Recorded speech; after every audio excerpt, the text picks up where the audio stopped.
Ya estamos, ok. Buenas tardes. Estamos transmitiendo desde el Centro Académico de la Memoria de Nuestra América, Plantel del Valle, Universidad Autónoma de la Ciudad de México. Y estamos aquí en la inauguración de nuestra segunda rodriguería. La primera la hicimos en Guadalajara la semana pasada con 3 talleres rodriguistas. Y ahora vamos a arrancar con esta mesa la inauguración de nuestro seminario internacional virtual Simón Rodríguez Dialoga con. Y en este seminario internacional, cuyo programa implica a 6 mesas, cada semana las vamos a estar transmitiendo desde acá, con participaciones de distintos lugares, con colegas muy entrañables que se sumaron a la invitación, para hablar, poner en la mesa justamente del debate actual la voz de Simón Rodríguez, pero siempre en diálogo, contraposición, complementación con otros autores importantes, ¿no?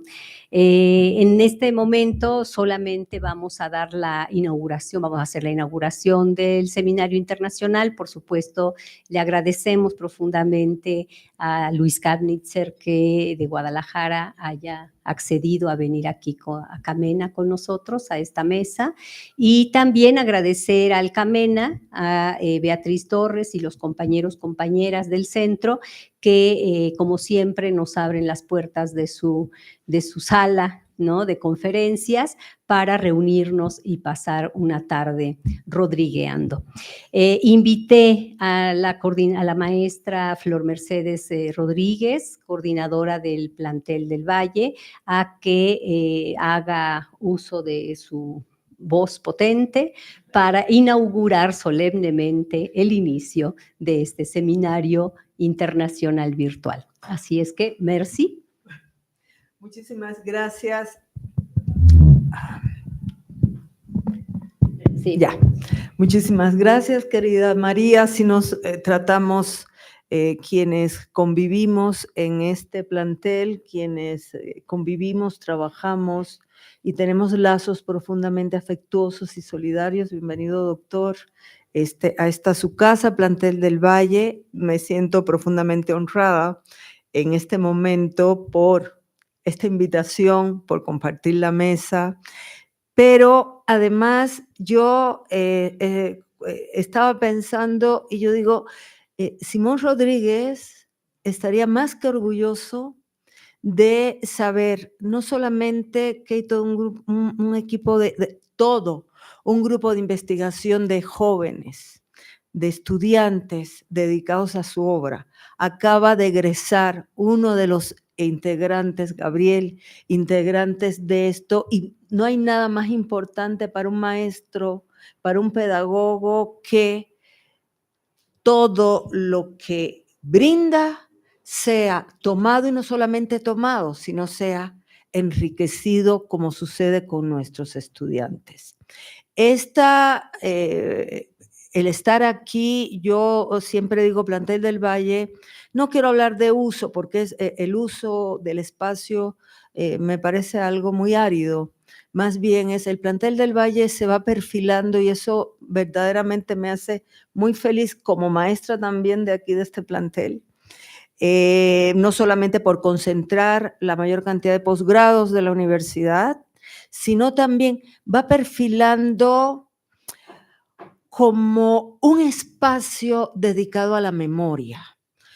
Si pensamos en el Centro Académico de la Memoria de Nuestra América, si pensamos en el Fondo de los Tres Enriques, si pensamos en los grandes vínculos que tienen más allá del uso del espacio, sino los grandes vínculos que tiene el Camena con 2 programas importantes, que es el grupo rodriguista y el grupo de investigación de ecología política, que tiene una parte importantísima que rescata también dentro de las pedagogías libertarias. Y tú sabes, María, porque has estado con nosotros, dentro de las pedagogías libertarias, el papel que tienen dentro de esta investigación sobre cómo el poder también atraviesa las formas en que nosotros nos formamos y nos educamos acerca de la relación de la sociedad con el ambiente, con la naturaleza, se va conformando en este plantel, y eso nos llena mucho de orgullo,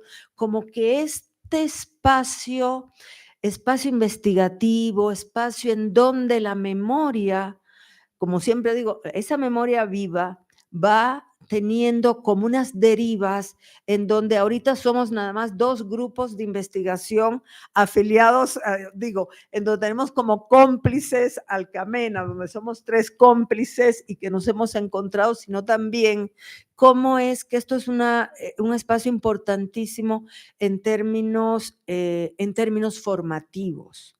No me resta más que agradecer, desearles una exitosa jornada rodriguista, y aquí estamos, y aquí está este plantel para ustedes. Muchas gracias.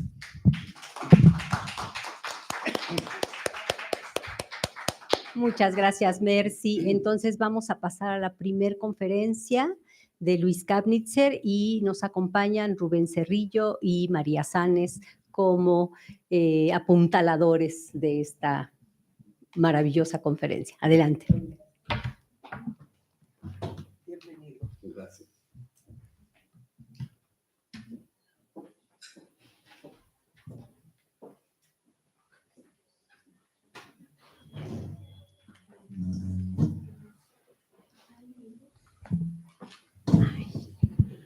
Bueno, pues muchas gracias a quien asiste, a quien nos mira, también a Luis que está acá, para conversar y trabajar justo uno de nuestros temas favoritos en la vida, que es la obra, el hacer, las reflexiones de Simón Rodríguez, y que también, pues lo decías allá en Guadalajara, es una obsesión, y es interesantísimo porque aquí este grupo comparte esa obsesión todo el tiempo. Rodríguez y lo rodriguista atraviesa nuestros pensares, nuestros haceres, los llevamos a un montón de prácticas, y pues justo qué mejor que compartir charla y abrir este seminario de las Rodriguerías 2025 con alguien que comparte esa obsesión con nosotras. Y justo el tema central de esta mesa es hablar de a nosotros nos movió mucho esa provocación, la resurrección de Simón Rodríguez, ¿no? Nos atravesó y nos sigue resonando, y pues justo en esta primera ocasión pues vamos a como escuchar de dónde viene y qué nos puedes compartir de esa potentísima provocación, y después estaremos resonando, ¿no? Entonces, Luis, adelante. Bueno, muchas gracias. Muchas gracias, María. Cuando le pedí a María de coordinar este simposio como un agregado a la muestra mía en Guadalajara sobre la resurrección de Simón Rodríguez, se trataba justamente de salirme del modelo tradicional de que hay una obra de artista que se conecta con un autor, y acá el autor es Simón Rodríguez y yo soy uno de los muchos facilitadores y estamos trabajando juntos. Entonces me pareció lógico involucrar al grupo especializado sobre Simón Rodríguez a que hiciera más anónimo, ya la palabra no me sale, la autoría del artista plástico, y que yo desapareciera un poco para dejar el escenario para Simón Rodríguez una vez que esté resucitado, que es lo que estoy tratando de hacer. Bueno, un amigo una vez mencionó algo que no se me había ocurrido, y fue que los cuentos infantiles que emplean bosques oscuros y amenazantes del tipo de Caperucita Roja y Hansel y Gretel eran historias patrocinadas por los dueños de los bosques. La intención era educar a los niños para que se sintieran amenazados por ellos y así alejar a los futuros transgresores. No sé si es cierto, pero me pareció un buen ejemplo, quizás algo paranoico, de lo que son la creación mercenaria y la educación adoctrinadora cuando se mezclan con la percepción de la realidad. Generalmente estos tipos de creación y de pedagogía vienen dirigidas por un mecenazgo, ya sea estatal o privado, o sea, están controlados. Sirven intereses tanto conscientes como inconscientes para consolidar identidades de clase o, en el caso del arte, también para asegurar que el ego del patrocinador sobreviva en la posteridad. Si bien el enunciado de estas frases es una tarea muy fácil, la desconstrucción de los mitos generados por las actividades correspondientes es algo mucho más difícil. Es con ellas que lentamente se va armando un canon de referencia que cuando lo internalizamos determina nuestras creencias y gustos y un consenso general. Este proceso es tan o más viejo que los cuentos leídos a los niños mientras se duermen. Esos cuentos modelan sus mentes usando el cariño y aprovechando el estado semi-hipnótico de la somnolesencia. El proceso no se reduce solamente a los cuentos o a los niños, sino que continúa en forma más agresiva con los programas de televisión que estimulan la identificación y la mimesis con personajes ficticios. Creíamos que el extremo máximo había sido logrado con los influencers, aquellos personajes influyentes que pululan en los medios sociales y que por razones misteriosas logran afectar y controlar el gusto de vastos sectores del público. Pero no, el proceso no terminó allí. Hoy tenemos también la inteligencia artificial o IA, particularmente en la versión seductora de los chatbots. El fenómeno de los chatbots tiene solamente un par de años. OpenAI fue lanzado al público el 30 de noviembre de 2022 y todavía no sabemos cuáles son las consecuencias y cómo nos podemos defender de algo que nos está invadiendo los cerebros. Los influencers por lo menos nos dan la cara y explotan la ostentación de su autoría. Aquí hay una manipulación de la realidad.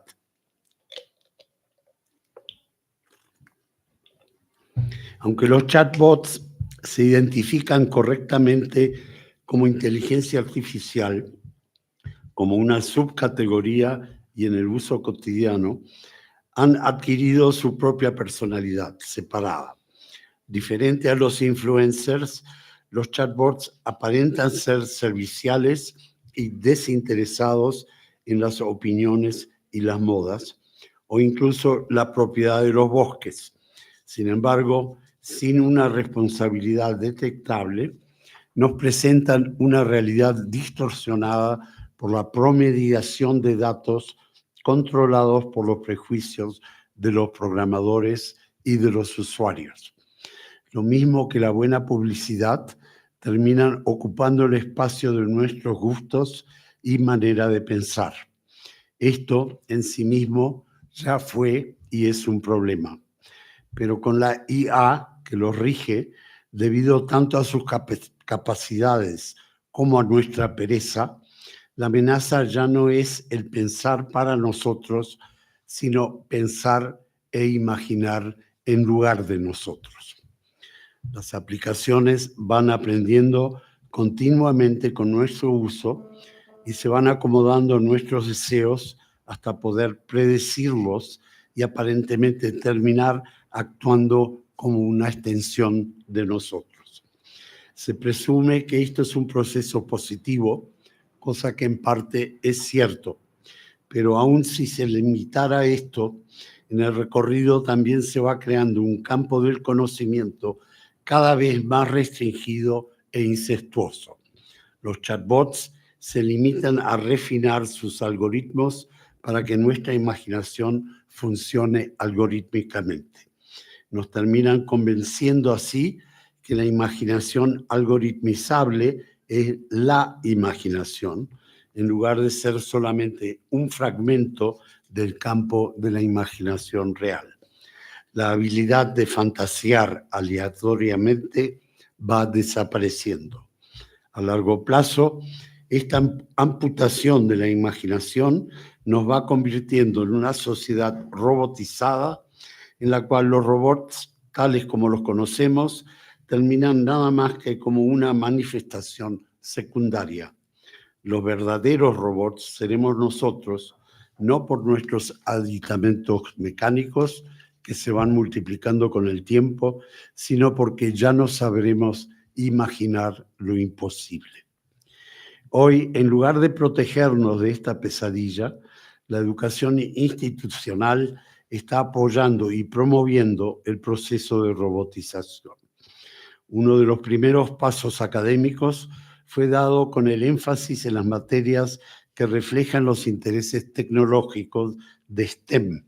STEM es la sigla inglesa para ciencia, tecnología, ingeniería y matemáticas, y la paulatina exclusión de aquellas que permiten generar conocimientos considerados inútiles.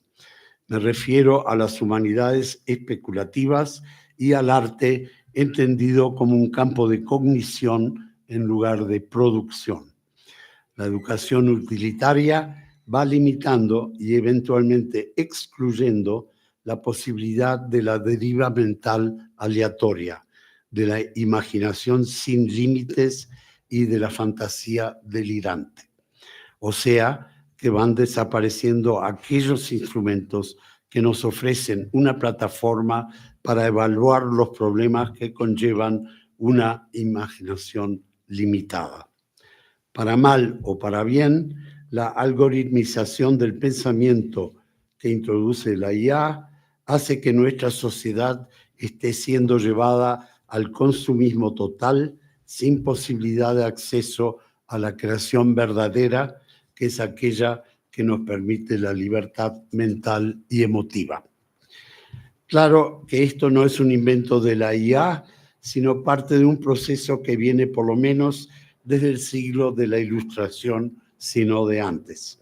En otro lugar comenté el problema al citar a Jean-Jacques Rousseau con un fragmento de su Émile de 1762. Cito, y es larga. Obviamente la imaginación fantasiosa no es una garantía para una buena creación artística, pero por lo menos sirve para liberarnos del foco limitado de la aplicabilidad. El acento prevalente de nuestra sociedad en la funcionalización ha hecho que la fantasía sea vista como algo que no tiene uso y que es opuesto a la imaginación situada o aplicada. Debido a su despegue de la realidad, la imaginación fantasiosa termina siendo el blanco de la desconfianza y frecuentemente se la ubica al borde o dentro de la patología. Rousseau compartía esta opinión y la extendía hacia todas las formas de la imaginación. La imaginación para él era una función cognitiva desconectada de la realidad. No tiene límites, mientras que la realidad sí los tiene. En la creencia de que la imaginación no es controlable, Rousseau proponía limitarla hasta que se acomode a la realidad. Cito a Rousseau ahora.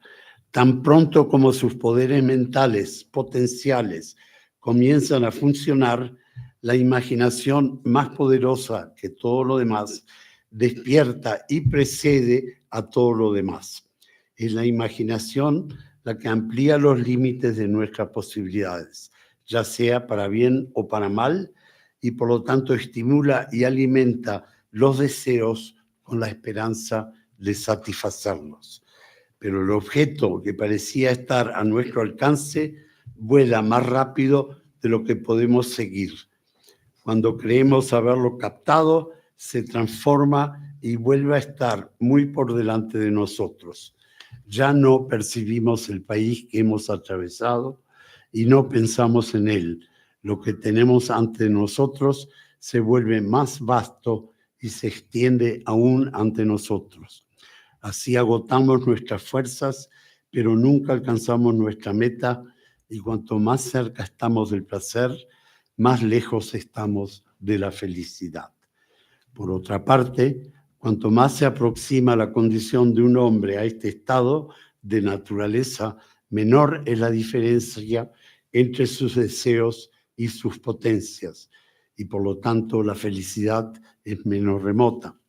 Careciendo de todo, nunca es menos miserable, porque la miseria consiste no en la falta de cosas, sino en las necesidades que inspiran.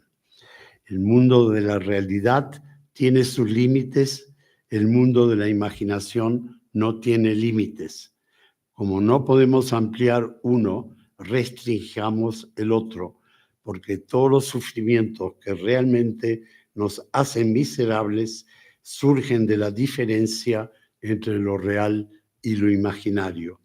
Salvo la salud, la fuerza y la buena conciencia, todas las cosas buenas de la vida son cuestión de opinión, excepto el sufrimiento corporal y el remordimiento. Todos nuestros males son imaginarios.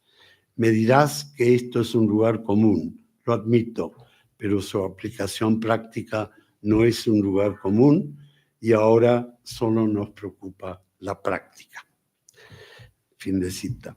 Inesperadamente para un pensador antiautoritario, Rousseau aquí propone la sumisión por encima de la creatividad. Pero si la imaginación fantasiosa es realmente patológica, su patología no está en la fantasía misma, sino en la falta de su control por parte de quien fantasea.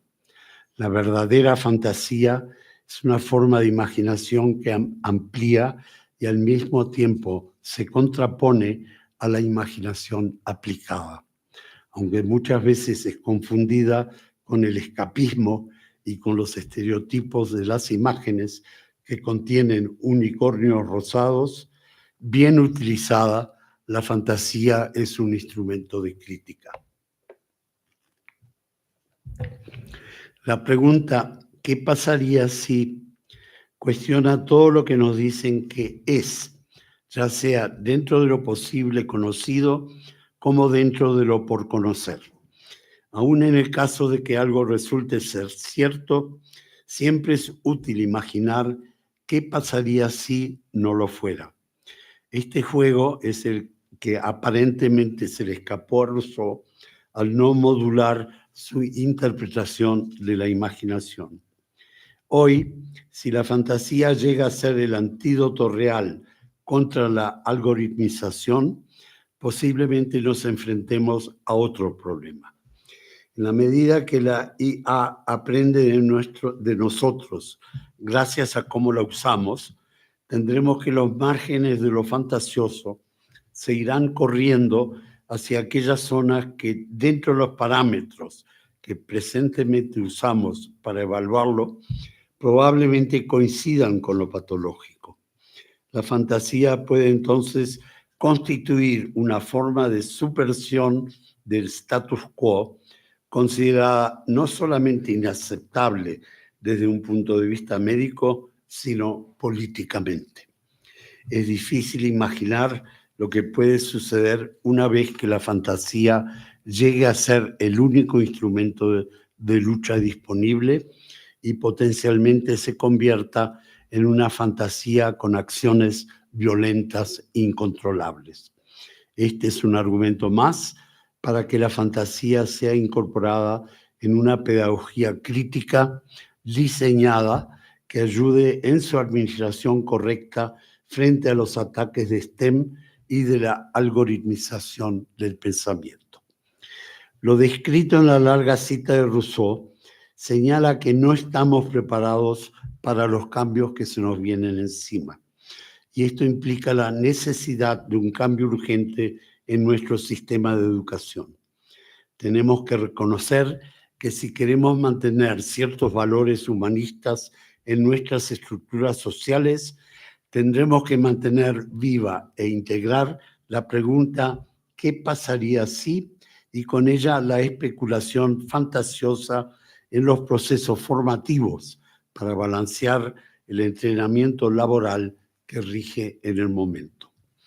En general, cuando tratamos de personajes históricos, los objetualizamos para reconstruirlos a través de los datos que están a nuestra disposición.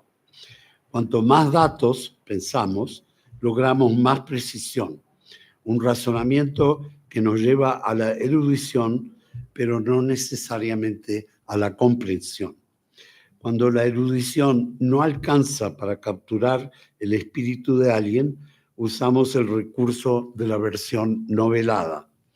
Es una maniobra que bajo la ilusión de la empatía trata de atribuirle vida al personaje de turno, algo que muchas veces nos enseña más sobre el novelista que sobre el estudio, que sobre el sujeto estudiado. Todo esto me llevó a pensar en qué pasaría si tratara de resucitar a Simón Rodríguez, el maestro Simón Bolívar, mezclando la fantasía con la objetividad que me permite la inteligencia artificial. En lugar de novelarlo, voy a usar la inteligencia artificial como un recurso para crear algo que podemos llamar una ficción objetiva. Es ficción en la medida que parcialmente se basa en extrapolaciones no verificables. Es objetiva en cuanto a que más allá de la redacción de los prompts o las instrucciones iniciales, no hay una subjetividad de por medio. La IA recogerá la información disponible en Internet y utilizará sus extrapolaciones algorítmicas sin caer en opiniones particularizadas. Es, en cierto modo, una forma de rescatar la posibilidad de una especulación razonada que siempre es mejor que la ausencia de una especulación. En el caso particular de Rodríguez, pareció interesante ver cuáles elementos de su pensamiento se mantienen válidos en el día de hoy y también cómo posiblemente su pensamiento se confronta con otros pensadores interesados en los mismos problemas. Simón Rodríguez fue el tutor de Simón Bolívar y es mayormente conocido por esta actividad y también por haber sido la única persona que escuchó a Bolívar cuando éste juró que iba a liberar a las colonias españolas de la ocupación. Turistas en Roma, ambos habían subido al Monte Sacro y la falta de público durante la proclama hizo que la importancia histórica de Rodríguez se redujera y basara en haber sido el único testigo de la performance de Bolívar.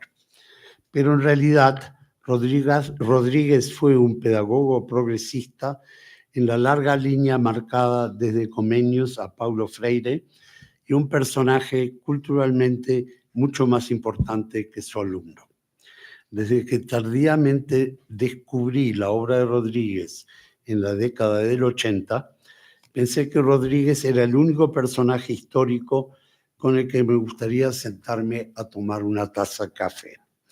El deseo no era para situarme en su posición en el siglo XIX, sino para situar a Rodríguez en el siglo XXI.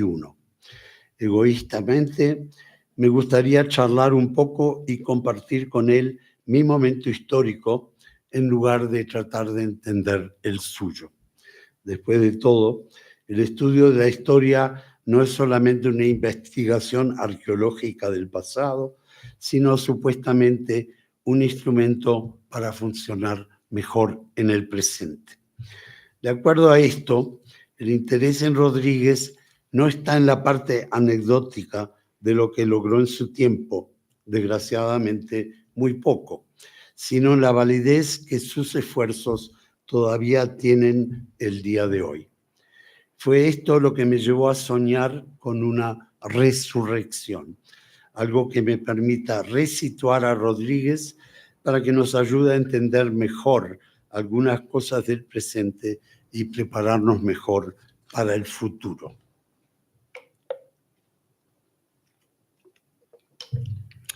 Varios autores han tratado de usar el género de la biografía novelada como un sustituto a la comunicación directa.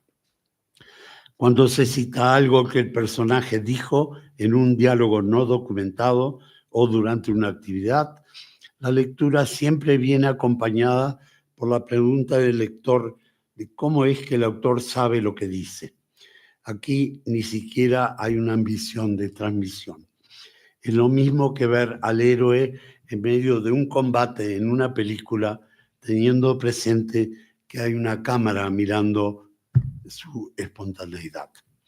Como reacción a estos obstáculos, me imaginé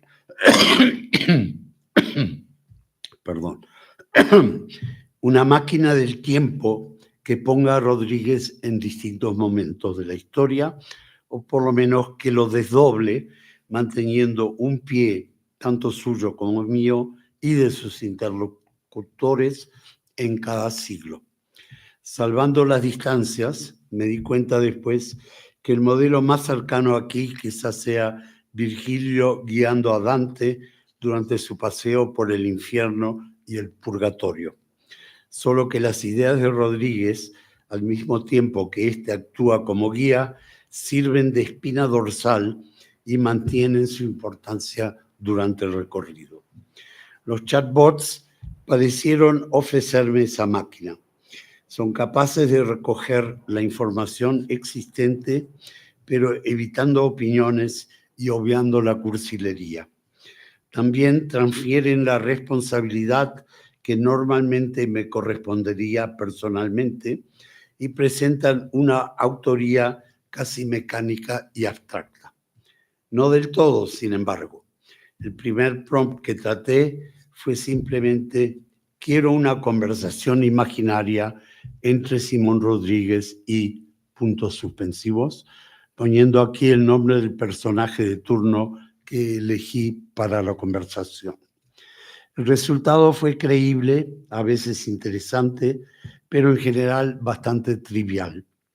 Fui afinando los prompts, introduciendo temas más específicos que probablemente son de más interés para mí que para Rodríguez. Por ejemplo, me interesó la relación que las escuelas de María Montessori tuvieron en su momento con Mussolini.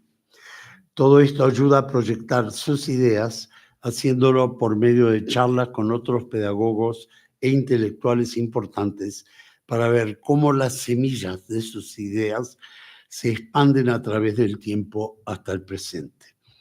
El procedimiento también me sirvió para usar, por medio de los prompts, a Rodríguez como mi vocero y con ello integrar mis preguntas en los diálogos como si yo fuera un moderador invisible. Los chatbots recorren y organizan todos los datos disponibles en Internet en forma clara y discursiva, y de todos estos datos extrapolan nuevas conclusiones que se adaptan a contextos que, aunque no previstos, son predecibles. Con esta base, el ejercicio fue más y también menos automático de lo esperado.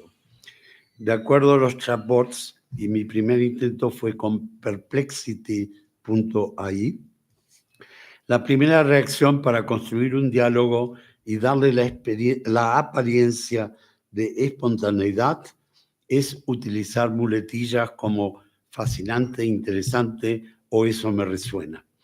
En el caso de Rodríguez, también hubo una tendencia de citarse a sí mismo con una interminable repetición de su famoso o inventamos o erramos. Hay, por lo tanto, un sistema predeterminado para simular una conversación que incluye la comprensión mutua que a veces dificulta la lectura. Por otro lado, hay conexiones interesantes que, hechas al vuelo en un par de segundos, no dejan de impresionar. Todo esto mejoró sensiblemente porque los chatbots se fueron perfeccionando en muy poco tiempo y recientemente, ya en el 2025, apareció DeepSeek, más sensible y elegante, El chatbot organiza los diálogos como libretos de teatro en intercambios ágiles que mejoran la sensación de que los personajes saben lo que están diciendo en lugar de meramente repetir cosas que escribieron. Como en los libretos de teatro, muchas veces vienen acompañados con descripciones de gestos y ambientes. La sesentena de conversaciones imaginarias que conseguí probablemente no terminó siendo muy profunda, pero es una recopilación relativamente interdisciplinaria que puede ser útil para expandir los temas obligatorios de los currículos oficiales. Por un lado, se ilustra la evolución de la pedagogía en los últimos 2 siglos y por otro se subraya la misión humanista de la educación que queremos mantener en nuestras escuelas. Mi proyecto, que podemos considerar como una expansión intelectual o como un ejemplo de una imaginación ampliada, lleva el título justamente de La resurrección de Simón Rodríguez. No pude evitar conectar a Rodríguez también con algunos personajes contemporáneos suyos. Está su relación contenciosa con Antonio José de Sucre, quien acusaba a Rodríguez de no haber logrado nada concreto en Bolivia como emisario de Bolívar. En la versión inicial de Perplexity, Rodríguez increpaba a Sucre. ¿Acaso no entiende que mi enfoque busca problematizar el mundo, invitar a la creación de la razón humana y a la desobediencia colectiva contra la autoridad tiránica? Y después de un intercambio duro, termina: mi estimado mariscal, mi propuesta va más allá de simples formulillas o decretillos. Busco construir un Estado, no someterme a burocracias. En la época corría el rumor falso de que Rodríguez invitó a cenar a Sucre y que le presentó la comida en una vacinilla de hospital. Cuando Rodríguez se enteró de lo que se decía, decidió encantado recircular el comentario. Los diálogos hipotéticos incluyen algunos pedagogos contemporáneos de Rodríguez. Uno es su némesis Joseph Lancaster, quien había sido elegido como favorito por Simón Bolívar, desplazando a su antiguo maestro. En el encuentro, según Perplexity, Lancaster, quien utilizaba la Biblia como un instrumento principal, le dice a Rodríguez que la obediencia y el orden son virtudes necesarias para el progreso social. Rodríguez, quien no creía en el uso de la Biblia, le contesta: el verdadero progreso vendrá de ciudadanos librepensadores, no de autómatas bien entrenados. Nuestra educación debe ser emancipadora y no domesticadora. En otro intercambio, esta vez con Joseph Jacotot, el personaje utilizado por Jacques Rancière en su El maestro ignorante, aparecen discrepancias más válidas y difíciles de resolver. Rodríguez acusa a Jacotot por su falta de guía a sus alumnos y Jacotot le responde: ¿no cree usted que su énfasis en la instrucción dirigida perpetúa la desigualdad que pretende combatir? En el primer intento con Perplexity, la imagen de Jacotot probablemente fue construida siguiendo a Rancière. Cuestionando a Jacotot sobre el uso de la memorización, Perplexity avisó que no había documentación que lo registrara, agregando que la finalidad de su método era la emancipación del estudiante. Tuve que citarle la página del método Jacotot de 1832 para lograr redireccionar el diálogo hacia el verdadero Jacotot. Dipsig, en cambio, no tuvo problemas con este punto. No pude evitar la tentación de entrevistar a Jacotot yo mismo. Usando Dipsig, le pregunté: ¿cómo se siente con la fama que le dio Rancière? La respuesta de Jacques Todt fue: que Rancière me cite es un honor, pero prefiero que me olviden y recuerden la idea. Todos somos ignorantes y sabios a la vez. La educación no necesita salvadores, sino complicidades. O sea, no está mal. Además de una imaginación ampliada, los chatbots también nos presentan algo que podemos llamar una nueva objetividad. Esta nueva objetividad es tan relativa como es la objetividad que usamos cotidianamente y en la que normalmente creemos. Esta objetividad se basa en un consenso con respecto a los conocimientos generalmente gobernados por el pensamiento científico. La nueva objetividad se basa menos en opiniones razonadas que en una confianza en la información disponible, para el caso disponible en Internet. Esto conduce a errores o limitaciones conceptuales provenientes de prejuicios o de perspectivas limitadas. Por ejemplo, Simón Rodríguez, condicionado por el tipo de su entorno colonial, en una conversación con Díaz do Nascimento, habla solamente de una América española, ignorando tanto la América portuguesa como la africana. Lo interesante en los diálogos creados por los chatbots es que, utilizando el enorme sedazo informativo a su disposición, la IA es capaz de sintetizar efectivamente el nudo de las discrepancias.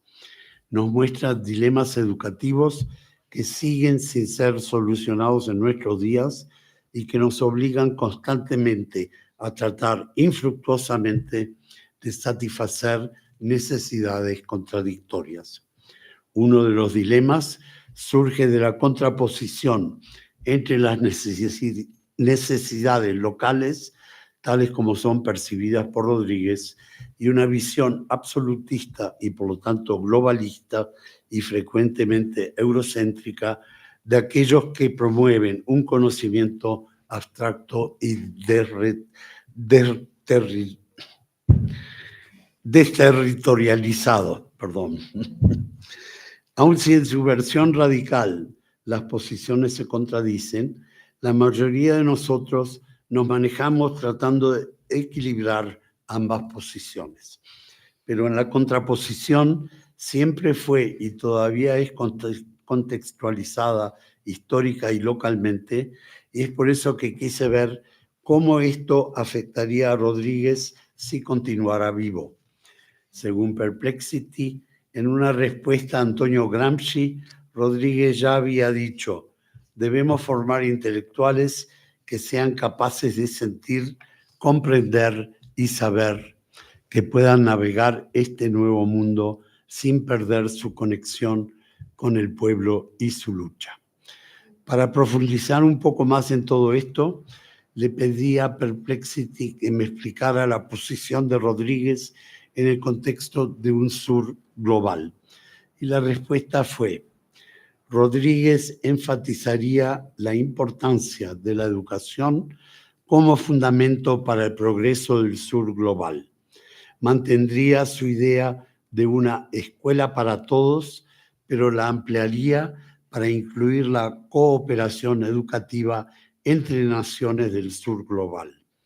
Probablemente abogaría por el intercambio de conocimientos y experiencias educativas entre países, la creación de programas de formación adaptados a las realidades locales y el momento del pensamiento crítico y la innovación.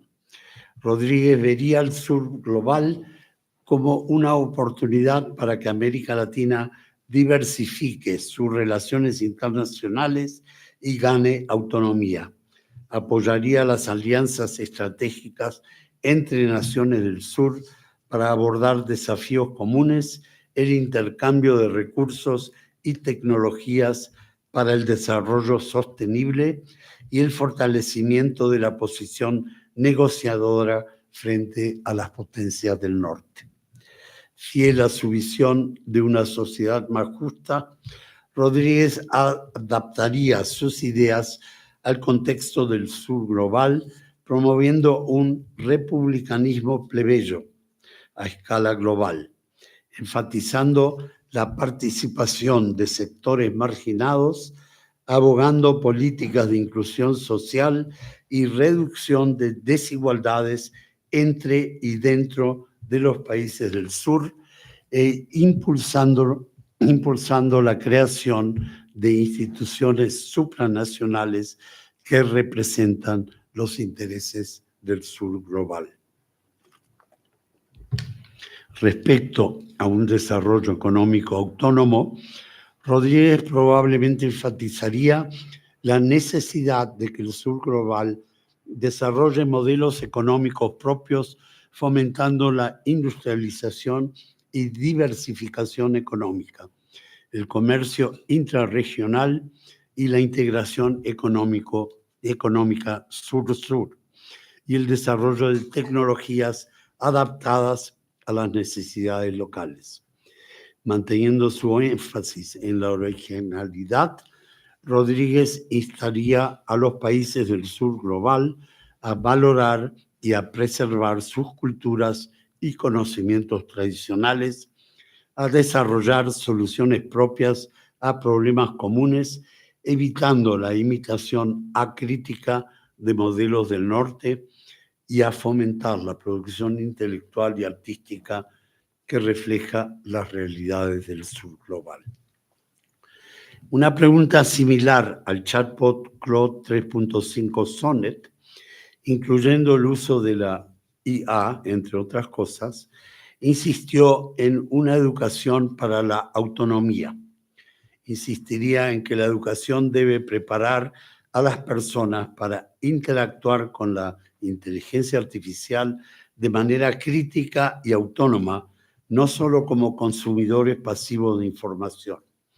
Abogaría por garantizar el acceso equitativo a esas tecnologías en todo el sur global para evitar ampliar las brechas digitales existentes, y enfatizaría la importancia de utilizar la IA como herramienta para fortalecer y difundir las culturas y conocimientos locales, no para homogeneizar la educación, sino para subrayar la necesidad de incorporar la ética en la educación sobre inteligencia artificial, considerando las implicaciones sociales y morales de estas tecnologías.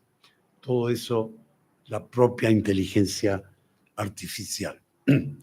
Afinando mis preguntas, le pedí a Perplexity que me diera un esbozo de Simón Rodríguez para lo que yo llamo una pedagogía de la resistencia. Cito: si Simón Rodríguez pudiera esbozar una pedagogía de la resistencia, probablemente nos ofrecería un enfoque revolucionario y profundamente arraigado en la realidad latinoamericana. Su propuesta se basaría en los siguientes principios.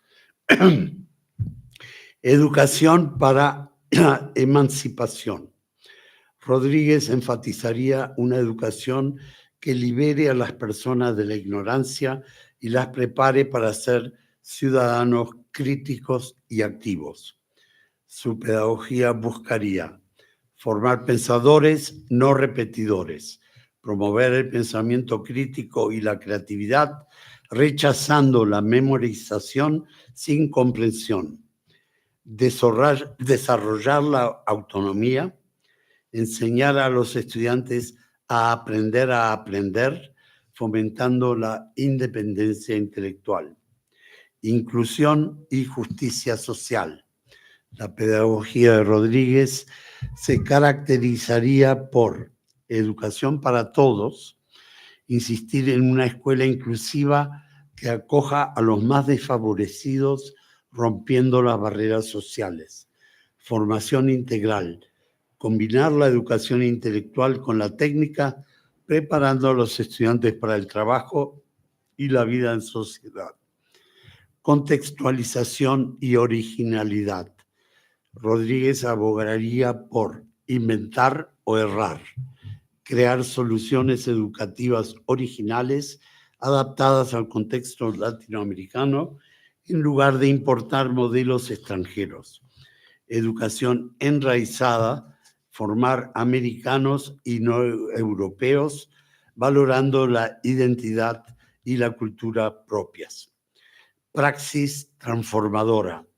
La pedagogía de Rodríguez se centraría en acción y reflexión, unir la teoría con la práctica, promoviendo una educación que se traduzca en cambios concretos en la sociedad. Formación de maestros comprometidos, preparar educadores que sean agentes de cambio y no meros transmisores del conocimiento. Educación como proyecto político. Finalmente, Rodríguez concebiría la educación como herramienta de transformación social, utilizar la educación como medio para construir una sociedad más justa e igualitaria.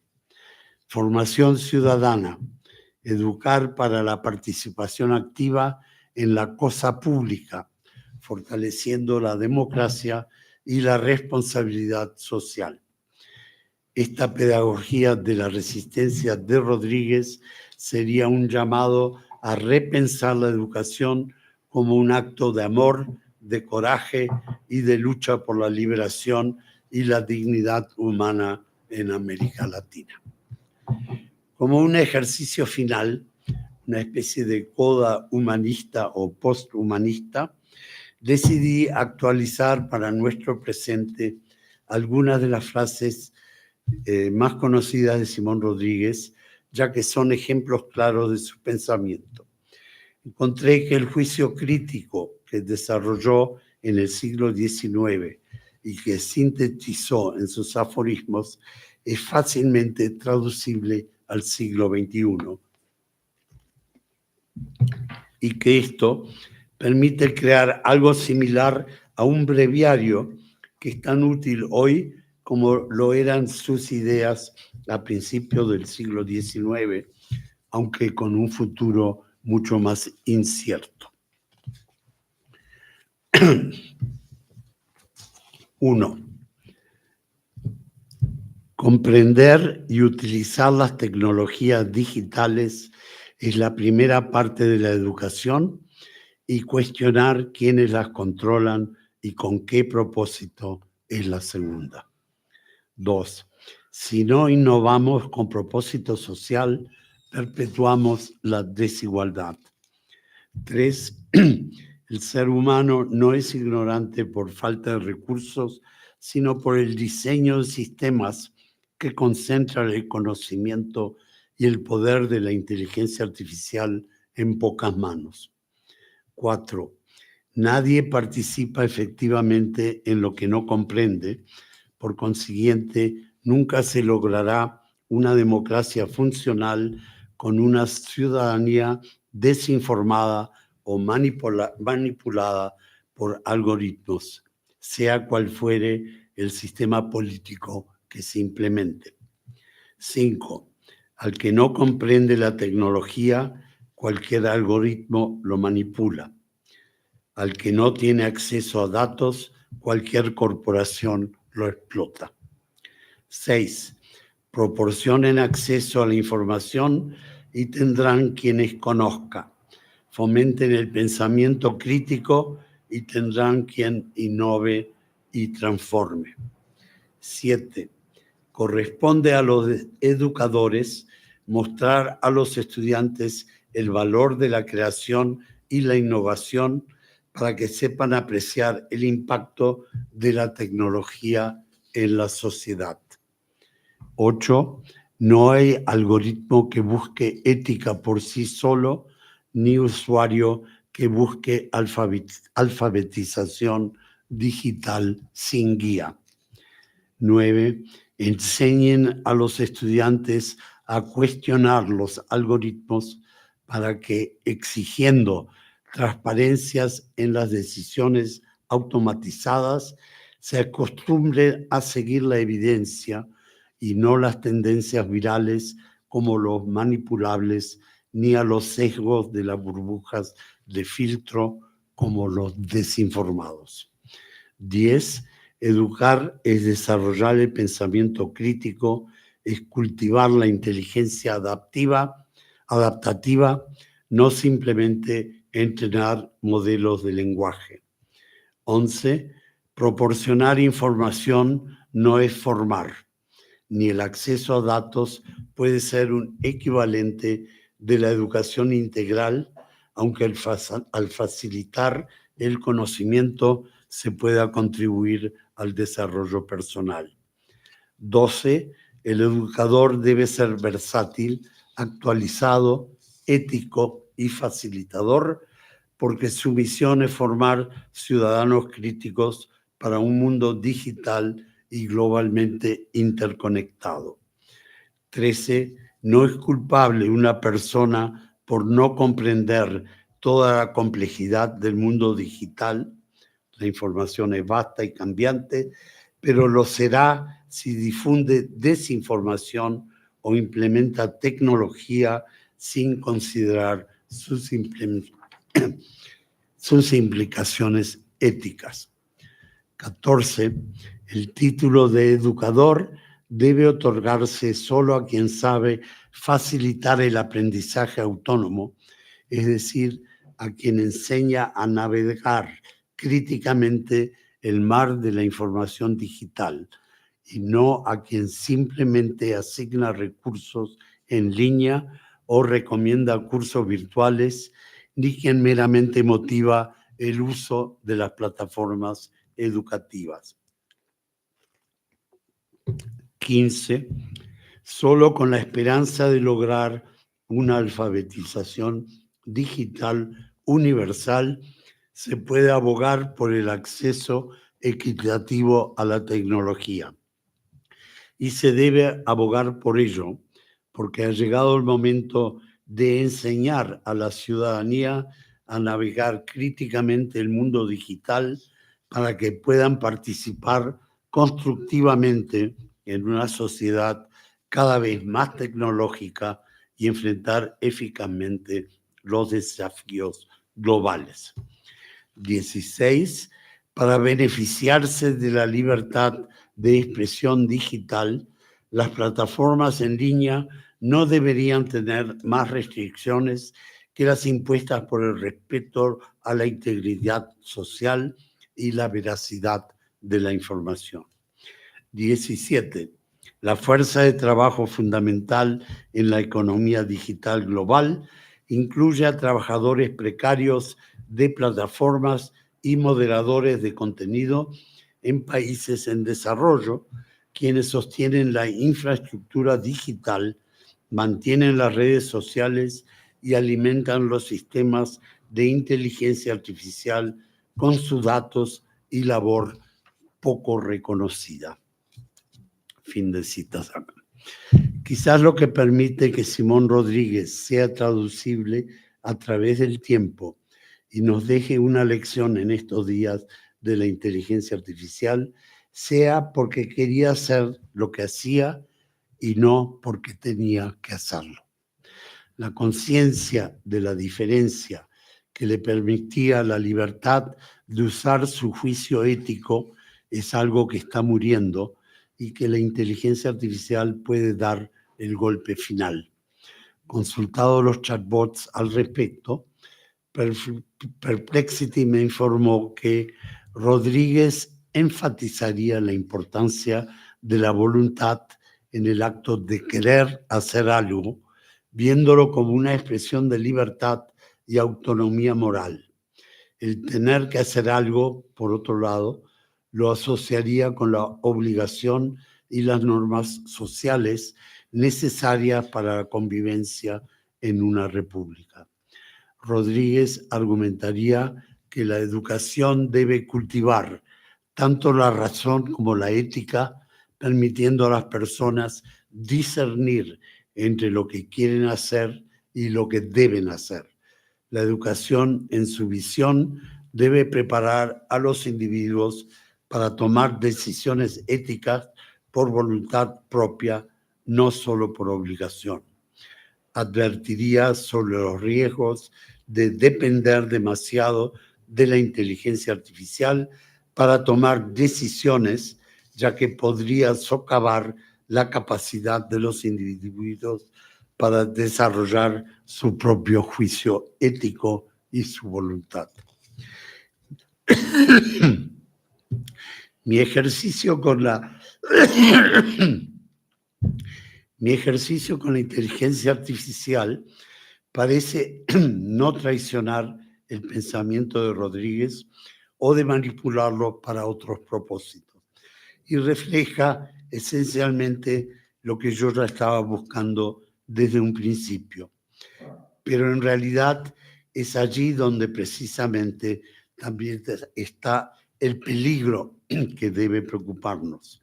Nos pone en la situación de constantemente tener que recordar que la inteligencia artificial no es nosotros. Es solamente un simulacro que no tiene conciencia de sí mismo, pero que al mismo tiempo trata de ponernos en una nueva realidad. Muchas gracias.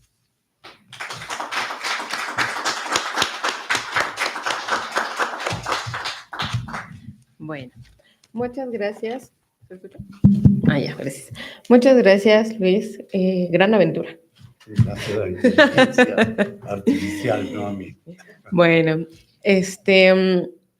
ahorita que escuchaba lo que nos compartías, traía a cuenta algo que también sucedió cuando estuvimos en Guadalajara, sobre la manera en la que lo abordabas, ¿no? Como primero me gustó mucho que partieras justo desde preguntas, ¿no? Y todo el despliegue tan vasto que siempre va a dar la imaginación, ¿no? Y en ese sentido creo que todos aquí y quienes hayamos jugueteado con Rodríguez, hemos imaginado hablar con él, ¿no? O como lo hacemos un poco desde leerle, ¿no? Desde primero decir, ¿por qué escribe tan raro? ¿No? Porque en Guadalajara, justo haciendo la referencia, siempre los primeros acercamientos que parten de sus textos son ¿por qué escribe con faltas de ortografía, ¿no? Y entonces es muy, muy interesante como acercándonos a él desde la imaginación y poniendo en el centro lo que desde donde lo decía, ¿no? Y para qué lo decía, a quién se lo decía.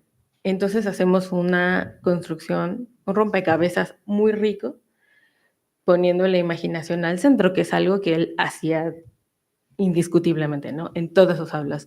Hay una parte muy linda, justo retomando esto de la imaginación, que dice que se imagina su salón de clases con muchas letras, grandotas y chiquitas, ¿no?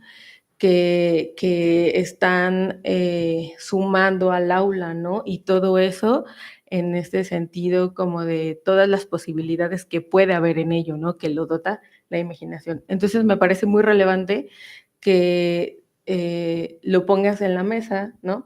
Y desde ahí se parta, porque no es cualquier filósofo, ¿no? Y no es cualquier diálogo con cualquier filósofo, ¿no? Y bueno, un poco quienes compartimos la mesa contigo, lo hablamos y siempre lo vemos desde las prácticas artísticas. Y bueno, las prácticas artísticas, su gran raíz es la imaginación, ¿no? Y en ese sentido, si bien nosotros desde las prácticas artísticas empezábamos mucho en términos editoriales, porque explicábamos cómo se escribía, ¿no? Qué elementos hacía, la importancia del cuerpo en ello, etcétera, todo siempre nos llevaba a pensar o a asombrarnos de decir, esta página que parece que tiene muchos blancos, imagina tú, aún sin haber ido a un taller de tipos móviles, ¿cómo es que la hizo, ¿no? ¿Cómo pensó siquiera en dejar tanto espacio, ¿no? Entonces, más que, bueno, además de ser relevante que lo pongas, también me saca muchas más preguntas que respuestas respecto a la manera en la que compartimos eso entre cuerpos, cómo hay que plantear esa profundidad a un programa. Porque si bien la IA, ¿no?, tiene una base de datos indescriptible, de verdad indescriptible, va sumada de muchas bases de datos que somos nosotros, respecto a nuestras historias y nuestros vínculos, ¿no? Es decir, no salió de la nada, sino varias personas hablándolo, sumando información, etc. Y ahí voy con una cosa que desde el grupo nos parece interesante. Hay una IA más antigua que esa IA. Es otro tipo de IA, ¿no? Que Rodríguez la trabajaba mucho haciendo énfasis en la imaginación, que es la inteligencia artesanal. Y lo saco a colación porque una de las imaginerías de Rodríguez fue preguntarse cómo hacía para que todos pudieran leer, ¿no? Y entonces aprendió el oficio de la imprenta, hizo periódicos y envolvió velas que todos tenían que tener, ¿no? Entonces, eso, como llevar las preguntas, pasarlas por la imaginación y llevarlas a un efecto práctico, es de las cosas que más rodrigueamos, de las que más. Y me parece muy importante también traerlo a cuenta porque así como hemos conversado sobre ¿qué diría Rodríguez? ¿Le parecería de todo esto que estamos haciendo, no solo en el grupo, sino las publicaciones, los fanzines y el todo? Es importante porque esas imaginerías ahora nombradas rodriguerías suceden y resucitan, suscribo, con la praxis, ¿no? Con el decir, ¿y si hacemos, ¿no?, que es algo que tú mencionabas ahora en tu texto, ¿no? Son cosas que, reflexiones críticas, suscribo por completo, que nos hacemos cuando tenemos un compromiso también hacia el pensamiento, ¿no?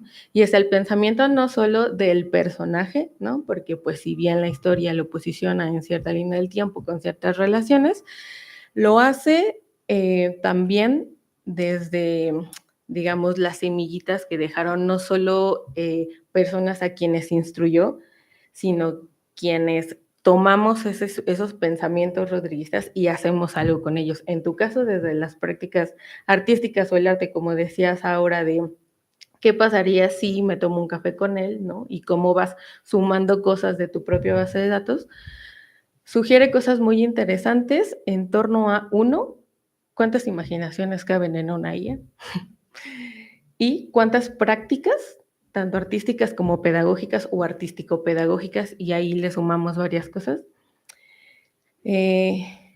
caben en, inserte aquí, grupo de investigación, curiosidades en una obra, tesis de licenciaturas, ¿no? O sea, también pensar en ello más allá de decir qué hubiera dicho y traerlo y llevarlo, sí creo que tiene que ver con qué está sucediendo con la imaginación ahora y en términos de Rodríguez, preguntarnos qué estamos haciendo desde nuestra imaginación, con el pensamiento de Rodríguez, por supuesto, desde una crítica práctica, ¿no? Llevarlo a cabo, porque también luego lo que sucede mucho en términos de personas que escribieron o que dijeron y que ya no está, es que desde donde lo veas, porque desde donde te lleva tu historia lo lees, te dice ciertas cosas, ¿no? Te dice, sí, va por acá, y te empiezas a encontrar otras personas con las que se teje su pensamiento, pero siempre suma nuestro pensamiento, ¿no? Entonces eso también me gusta mucho porque cuando estabas haciendo la presentación en Guadalajara, habíamos muchas personas de muchos ámbitos, diría yo, que le veíamos diferente.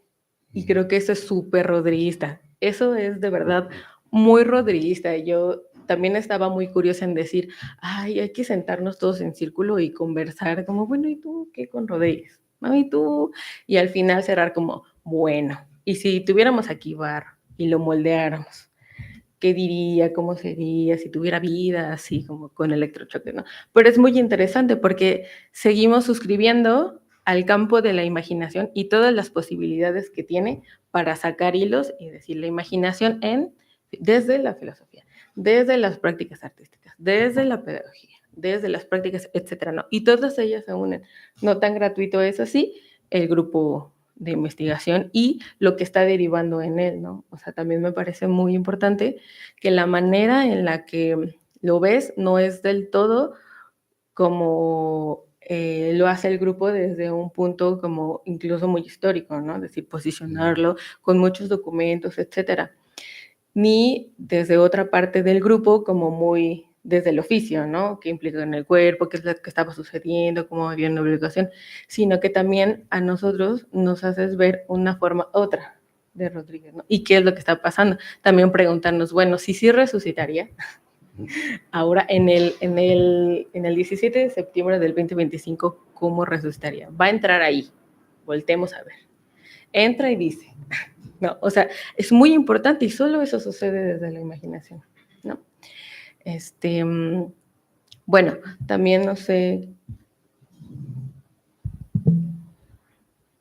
Sí, y justo como siguiendo el hilo de ambas escuchas, traigo a colación un poco también cómo desde el grupo de investigación emergió la necesidad de una brigada Simón Rodríguez de gráfica popular, porque después de estar un ratote, ¿no? O sea, varios años, digamos, dándole al coco de lo de Rodríguez, pues eventualmente llegamos a la, digamos, como a la obvia conclusión de que esto más que un tema de investigación, una pieza artística o demás, ¿qué era?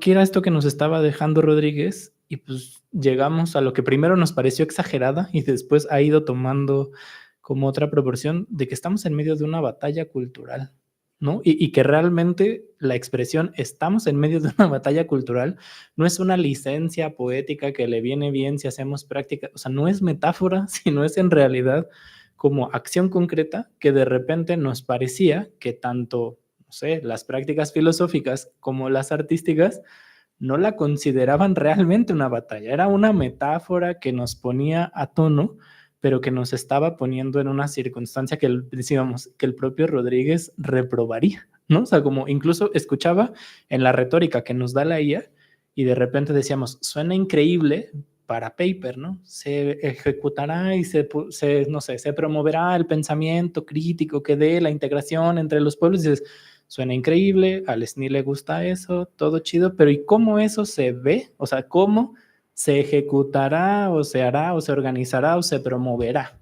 ¿No? O sea, realmente creo que ahí también en estos blancos que dejaba Rodríguez, que además en su teoría del texto es fascinante, ¿no? Un autor del 19 que no completa un texto, sino te deja algo para completar. Creo que más que una metáfora era una invitación de, pero en serio dímelo, ¿no? Pero en serio hazlo.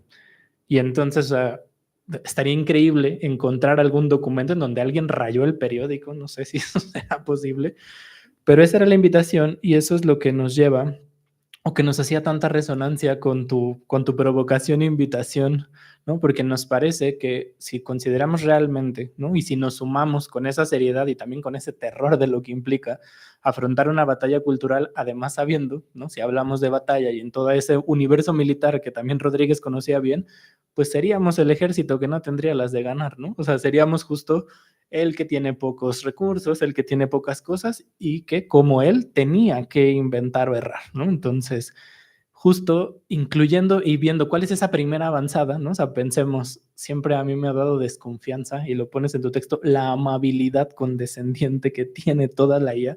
Siempre tú estás bien, siempre si hay un error es de la IA y entonces procurará corregirlo.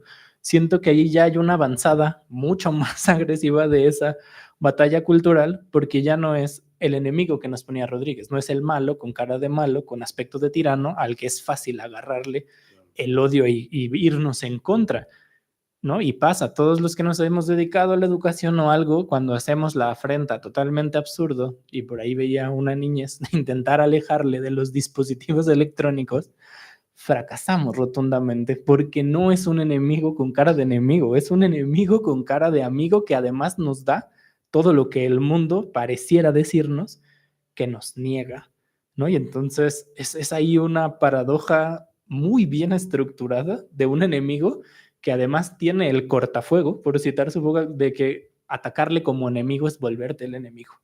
Entonces decíamos, ok, tenemos todas esas coordenadas, sabemos que es una batalla cultural, y entonces la brigada, ¿no? O sea, y un poco, pues entrándole a esa, no nos encantan las metáforas militares, pero como brigada, si tuviéramos a ese Rodríguez y el milagro de ganarle un cachito en la inteligencia artificial y lo tuviéramos, nos preguntáramos de cómo nos ayudaría en esa batalla, ¿no? O sea, cómo él mismo en esta cosa que ponía para completar, ¿no? De buscar en abstracto, porque muchas, y eso no es necesariamente malo, pero veíamos que mucho en sus obras también es abstracto, no termina de ser completado, y creo que era una cuestión pedagógica, pero al tiempo en donde ya está el documento y donde no solo no inventamos, sino que nos dedicamos a errar por 2 siglos, ¿no? O sea, como sistemáticamente erramos, si lo trajéramos a la vida, y eso nos daba curiosidad, y no sé si quieras rebotar, ¿cómo crees tú que podría ayudarnos, o cómo imaginarías tú que él diría, ok, hubo un tiempo para ser abstractos porque había que imaginar esa América, ¿no? ¿Cómo serán, incluso en su tiempo del título, serán y podrían ser? Es su momento, en su momento temporal le quedaba decir eso, pero ahora es, y nos está dando cuenta que también puede no seguir siendo de una manera, o sea, si lo regresáramos en esta resurrección y con todo lo que hemos visto, ¿cómo crees tú que él se sumaría a esa batalla cultural? Bueno, primero quiero, yo no estoy muy de acuerdo con la interpretación de ustedes sobre los vacíos en las páginas de Simón Rodríguez. Por lo menos uno de los atractivos en los años 80 que tuve, cuando finalmente vi manuscritos, fue el ver que él estaba preocupado por comunicarse. No tanto dejar espacios de imaginación, sino por entender su proceso de imaginación y ver, o de concepción de una idea, o de formular una idea en un lenguaje, y cómo llevarlo al lector con el mínimo de erosión de información posible. Y se encontró que el formato de imprenta de líneas lineales que cortan cuando termina la página y no cuando termina la idea, y que está como sujeto a un diseño predeterminado, pero que no surge ni del texto mismo ni de las ideas que están detrás del texto, él decidió, bueno, si yo aumento el tamaño de la tipografía para esta palabra, si creo un espacio al lado, si pongo esta idea más como un diagrama que como una línea coherente, y empiezo a forzar al lector a no solo ir de línea en línea, sino de viajar espacialmente por mi idea, a lo mejor logro recrear esa idea lo más idénticamente posible a como yo la tuve. O sea, participar no solo en los datos de la idea, sino también el proceso en el que la idea sucedió. Esa preocupación en los años 60 para mi generación de conceptualista se traducía en teoría de la información y de la comunicación. Y los ejemplos eran, bueno, tenés que mandar un telegrama, que en aquella época todavía se usaba, te cobraban por palabra. ¿Cómo logras un mensaje en un mínimo de palabras y eliminando el máximo de redundancias, porque cada redundancia te costaba $? ¿Y cómo mantenías lo que querías decir en forma inteligible con el mínimo gasto económico, en última instancia? O sea, un proceso puramente materialista. Pero entonces tenías que decir stop o punto, porque si eso faltaba, la idea no funcionaba. Pero nunca dirías, lo vi con mis propios ojos, porque ahí tenés, lo vi, que ya tiene O vi, ya tiene el lo, tiene mis, tiene propios y tiene ojos. O sea, estás gastando, si es a dólar por palabra, estás gastando $4 sin agregar al mensaje, ¿no? Ahora, no es un buen idioma conversacional, pero efectivo. Por otro lado, cuando hablas por teléfono y tenés una mala comunicación, no solo gritás, sino que repetís y repetís. O sea, te obliga a la redundancia para asegurarte que el mensaje llega. Entonces, dos tipos ahí que se llamaban Shannon y Weaver escribieron el primer libro sobre eso, o librito, en donde analizaron todo ese proceso en ausencia del contenido. Y fue muy útil para los artistas, porque de golpe entendimos qué pasaba si pintas un cuadro, qué elementos son redundantes, qué función tiene un color contra el otro, qué función tiene la armonía. O sea, en última instancia, cómo manipulás al lector para leer tu obra en la forma que querés que se lea. Y esa misma manipulación, la manipulación es una mala palabra porque conviene que sea mala palabra, pero de hecho es una palabra muy objetiva que depende para qué la usás. Si la usás para un aviso para que fumes cigarrillos, la manipulación es mala porque está hecha para matarte, pero si la haces para un equilibrio ecológico, la manipulación es buena porque es una concientización de sobrevivencia. Entonces, ahí la palabra manipulación no tiene un valor implícito, sino atribuido, y al final significa siempre la ética la que tiene que estar atrás.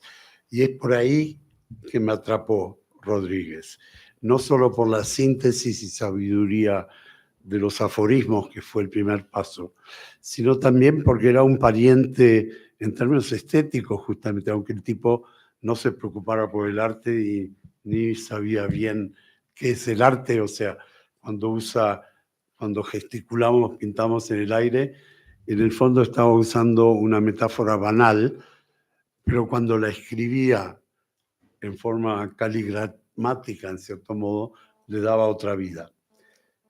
O sea, un artista sin saberlo, que es la mejor manera de hacer arte, ¿no? Bueno, esa es una importante. Lo de la batalla cultural, sí, es totalmente cierto y mucho más álgida hoy que en su época. En su época era puramente impongamos el criollo como un idioma al mismo nivel que el español, porque es nuestro idioma. O sea, ahí agarró un síntoma de opresión y trató de demolerlo. Hoy es más complejo porque cuando le pedís, cosa que hice más concretamente en otras cosas, de pedir la inteligencia artificial, ¿cómo te puedo ganar? De una manera obvia o manera no obvia. O sea, la pregunta, una cosa que me interesó al buscar los límites de la inteligencia artificial era ver en qué medida puedo proponer preguntas capciosas y ver si puedo enfilar la respuesta siguiendo mis intereses y no los que tenga la inteligencia artificial. Y ese proceso no es muy útil, o sea, no lo fue al principio, y en el 22 o principio del 23, y ahora sí es más importante porque se traduce en cómo formulas el prompt. Y ahora hay hay incluso compañías que te ayudan a redactar un prompt apropiado para tus fines, ¿no? Ingenieros en prompt. Claro, pero cuando haces un prompt dirigido contra la inteligencia artificial, pidiendo qué antídotos tengo para que no me domines, la inteligencia artificial te los da. O sea, te dice, es la fantasía, yo no puedo fantasear, yo estoy atado a determinadas cosas, yo no soy humano, es el control humano el que va a salvar a la humanidad. Te lo dice con claridad y está bien. Lo que está escondido es una que te lo hace con simpatía y humildad, y la otra que al aceptarlo, estás también, de alguna manera, enseñándole a la inteligencia artificial cuáles armas vas a usar contra ella. Y en eso no es casual que cuando hablan del desarrollo de la inteligencia artificial o de los lenguajes ampliados, se pasan hablando de entrenamiento. O sea, no sé si saben lo que están diciendo cuando usan la palabra, pero de hecho están usando la palabra en ese sentido. Están adaptando todo el sistema a utilizarte, a actuar como un espejo, o sea, tomar la forma de un espejo en el cual te sientas reflejado, mientras que está listo para, ese reflejo está listo para comerte, ¿no? No sé si hay manera de ganar. O sea, insisto que hay niveles de fantasía que no creo puedan llegar a ser accesibles a la inteligencia artificial y que tenemos que, como artistas, yo hoy soy anacrónico. O sea, totalmente, no, y lo digo seriamente, porque mi generación en particular se dedicó a hacer una operación limpieza en el arte, de remover lo emocional, la superstición, el ego, la terapia, todas cosas que hacían ruido dentro del arte como una función cognitiva. O sea, no se trata de apelar al gusto, o si apelas al gusto es para convencer de otra cosa o generar un conocimiento nuevo. Y ahí todos esos factores estaban como obstáculos. Pero lo que estábamos haciendo en el fondo era reduciendo en gran parte al arte hacia un arte de algoritmización. O sea, estábamos ayudando a STEM, estábamos ayudando a la inteligencia artificial, mientras que estábamos convencidos que hacíamos arte. Y una de las primeras preguntas para mí, hechas para, ahora no me acuerdo, creo que fue Claude al final, fue: haceme una obra de arte de Luis Kamnitzer que Luis Kamnitzer no haya hecho. Y me las dio y eran viables. Eran tan viables, no eran geniales, yo tampoco soy, eran tan viables que las podría firmar y nadie se daría cuenta. Eso quiere decir que mi obra es predecible y que yo no soy necesario. Y de que en esta situación tengo que revisar mi profesión de artista totalmente para ver, bueno, ¿y ahora qué carajo hago? Dado que esto me cambió la regla del juego. Y esa es la batalla cultural para el artista. Y no fuimos educados para ella, no sabemos qué hacer, es una situación sin precedente, pero es urgente que la enfrentemos y es urgente que desde niños se enfrente y que por lo tanto la fantasía sea una parte de la educación y no un rato de distracción, sino que es una apuesta, una ubicación de crítica a la utilidad, a lo predictible, a lo que genera lucro, a la facilidad del trabajo, o sea, la pérdida de tiempo, la inutilidad, la imposibilidad, son formativas para el nuevo cerebro, para que entienda, acá me están embromando, yo no quiero esto. Lo voy a usar para lo que me convenga, o sea, negarlo es estúpido, es ludista, pero hacerlo bien. Esa es la batalla cultural. Y creo que Simón estaría de acuerdo. Sí, por supuesto, y justo un poco el girar todas las acciones a poner estas como rodriguerías, ¿no? O sea, también tienen ese propio gesto de, incluso nos pasa, ¿no? O sea, lo que hacemos al analizar a Rodríguez y al ponerlo y al querer hacerlo como de una manera que mucho tiempo dijimos seria, nos llevaba a encajonarlo, a tener que como adecuarlo a una cosa que no era. Eso como grupo, por ejemplo, nos resonó mucho el esfuerzo de la mediumnidad en la, digamos, como en la exposición.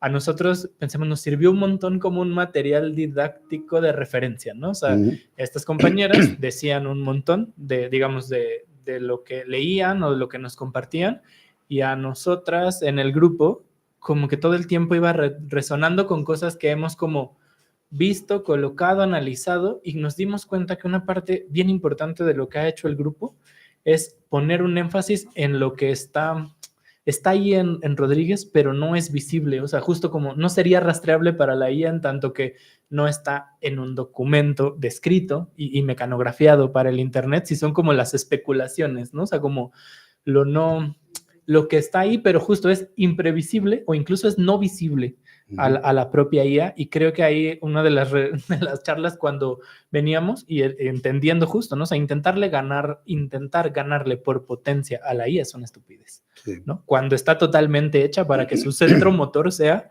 la hiperpotenciación. Entonces nos preguntábamos, bueno, ¿y cómo podríamos hacer eso? Y decíamos, o llegábamos ahí en los comentarios a que el tema estaba justo como en lo invisible, pero lo invisible ante justo el registro, la identificación, lo hashtagable, ¿no? O sea, como, entonces decíamos, claro, y eso para nosotros es el gesto, ¿no? O sea, una rodriguería en ese sentido era ese gesto que también de alguna forma es recombinativo de lo que hemos visto, leído, hecho, pero un poco como esta gran original con J que ponía él, ¿no? O sea, que al final de cuentas es esta como emergencia que escaparía al espejo. Y por supuesto, otra vez, tenemos una metáfora, pero no tenemos una práctica concreta y sentimos que va por ahí. María. Sí, digo, a mí me gusta mucho esta reflexión colectiva en el sentido de pensar nuestra vocación, no quiero decir trabajo, ¿no? Sino vocación de educadores y de propiciar espacios de reflexión y también diría de convivencia crítica, humanizada, ¿no? O sea, decir, esos espacios son en sí mismos valiosos. Y me gusta mucho la idea de vincularlo con la imaginación creativa, no repetitiva, ¿no? Con la imaginación creativa y también con la voluntad. O sea, ahí hay una parte de la subjetividad, o sea, por más mediados y manipulados, ¿no? Como resultado de todos esos efectos que no hemos medido, de los cuales somos resultado, ¿no? Sin embargo, tenemos un espacio mínimo de intervención y de acción, ¿no? Y eso me devuelve a la pregunta que nos hacíamos como Brigada Simón Rodríguez de Gráfica Popular en Guadalajara, después de tu exposición, cuando decíamos, ¿dónde está el público de nuestros talleres, no? Y ahí decíamos, no va a haber público y tenemos que salir al espacio público a hacernos presente. Y entonces ahí que decidimos salir a romper un poco esa inercia, claro, que fueron 3 horas, casi no es nada, ¿no? En una ciudad enorme que es Guadalajara, en una vía pública gigantesca donde todo es anónimo, ¿no? Excepto los que se conocen y habitan esos espacios, ¿no? Y las mafias que seguramente los controlan. Y decíamos, bueno, tenemos que irrumpir nosotros, o sea, eso sí podemos hacer y vamos a ver, claro, nos resonaba mucho la idea, otra frase de Simón Rodríguez, bien interesante, de la crítica de las providencias del gobierno del 43, donde decía, el principio de los principios es siempre consultar las circunstancias y buscar la manera de obrar en ellas para transformarlas, ¿no? Entonces, digo, eso y la 11ª tesis de Feuerbach ya están como muy cercanas, ¿no? De Marx sobre Feuerbach. Y decidimos salir a la calle.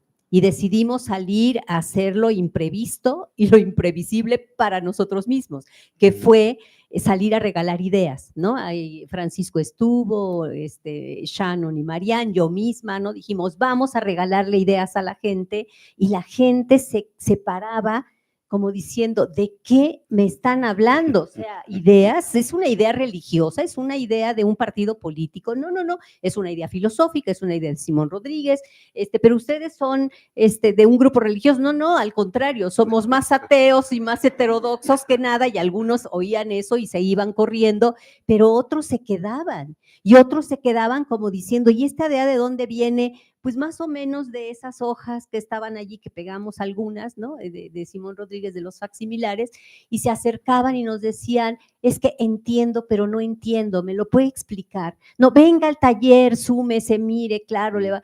Y así nos hicimos de un público que no estaba, claro, nosotros lo deseábamos, pero estaba fuera de nuestro alcance burocrático de poderlo hacer objetivo, ¿no? Entonces yo digo, claro, digo, es una narración muy pequeña, cada quien podría decir cosas distintas de cómo enfrentamos ese espacio, pero con la idea justamente de romper la cotidianidad, de romper estéticamente, anímicamente, ¿no? Y todo lo que implica el romper el tiempo y el espacio cotidiano, y la gente se iba, digamos, los que se decidieron quedar, conocieron un poquito más de Rodríguez, hicieron cosas, compartieron el tiempo con nosotros, jugaron a hacer sus sellos, y de paso decir, bueno, ¿y tengo que pagar? No, no tiene que pagar, esto está pagado por la UACM, nosotros nos encargamos de hacer esto materialmente, digamos.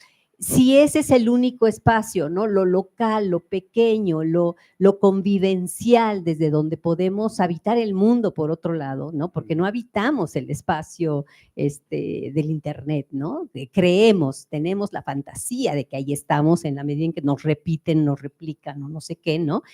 Pero en realidad el espacio que habitamos es muy próximo, está muy falto de sueños, ¿no? De travesuras, de convivencialidad y de encuentro, y a lo mejor hasta de intercambio de ideas, ¿no? Que de otra manera no se darían. Entonces pienso que aunque nuestras rodriguerías sean pocas, y pienso en un montón de colectivos y colectivas, ¿no? Sí. Que han asaltado el espacio público para comunicar, ¿no? O su dolor, o comunicar su rabia, o comunicar su desazón del mundo, y que es la estrategia, o sea, en colectivo, en corto, y generando espacios de convivencia que rompan estas dinámicas, ¿no? Sistémicas de repetición, de consumo, ¿no? En fin, ¿no? Entonces, bueno, quería decir que, por supuesto, no es que yo tenga la varita mágica, ¿no? Nadie de nosotros la tiene, pero sí de valorar esos espacios y decir, aquí queremos hacer algo, y queremos hacer algo nosotros, ¿no? Los cómplices. Y vamos, ¿no? Hagamos y hacemos A, B, C, D, podemos movernos de lugar, y pues bueno, esa voluntad y esa impredecibilidad de los actos, por lo menos nos hace más humano este pequeño espacio y tiempo que compartimos, digo yo, ¿no? Pero bueno, no sé si haya preguntas, observaciones, si haya preguntas del público que nos sigue en YouTube, no hay. No sé si alguien quisiera comentar algo, yo devuelvo el micrófono.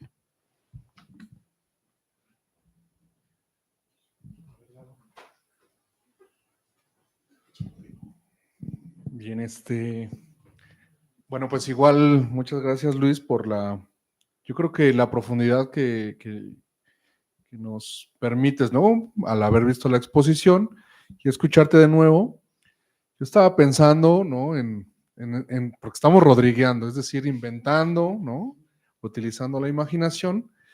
Estas metáforas, digamos, de resurrección, ¿no? Como de la mediumnidad, quizá, me hizo recordar esta otra de François II, ¿no? De exhumar las fuentes, ¿no? Que un poquito, pues, que somos sepultureros un poco del archivo, ¿no? Uh-huh. Y en todo caso, metiéndonos como en esta idea que tú decías de cómo le pedías al prompt, ¿no? Para ver qué lenguaje podía usar Rodríguez en conversación con otros autores, más que una resurrección, a mí me dio la idea ahorita, ¿no? Pensé más bien en una posesión, ¿no? Es decir, es el espíritu de Rodríguez el que en todo caso te poseyó a ti y a través de ti hacías las indicaciones, ¿no? O incluso con las mediums, un poco lo mismo, ¿no? O sea, eran instrumentos, ¿no? Para que el espíritu poseyera y expresara sus ideas, ¿no? Que en todo caso, o sea, el comentario va que si esta posesión, ¿no? De Rodríguez, ¿no? Tanto de la IA como de las mediums, que fueron ejercicios diferentes, ¿cómo podemos pensar esta potencia que a veces, bueno, creo que yo diría que no la vi tanto en la forma que se le da al discurso, ¿no? Porque justo, y que es, digamos, algo que tú ahorita comentaste, que fue algo que te gustó, que te motivó, ¿no? El uso justo del espacio de la hoja, de la pintura, ¿no? Las pinturas del pensamiento. Y que en todo caso yo, pues no sé, en esta adaptación que hacía la IA, ¿no? Se perdía un poco esa potencia, se diluía, más que perderse, yo creo que se diluía. Porque si bien justo utilizaba otro lenguaje, pues más del siglo XXI, qué sé yo, mucho de la potencia de las ideas de Rodríguez es la forma, ¿no? Y algunas expresiones, ¿no? Entonces, pues esto, ¿no? Creo que cuando pensamos en esa posesión y pensándolo en mi mente en relación a algunas películas de terror, pues muchas veces no sabemos si eso que está poseyendo realmente es el espíritu que estamos nosotros llamando.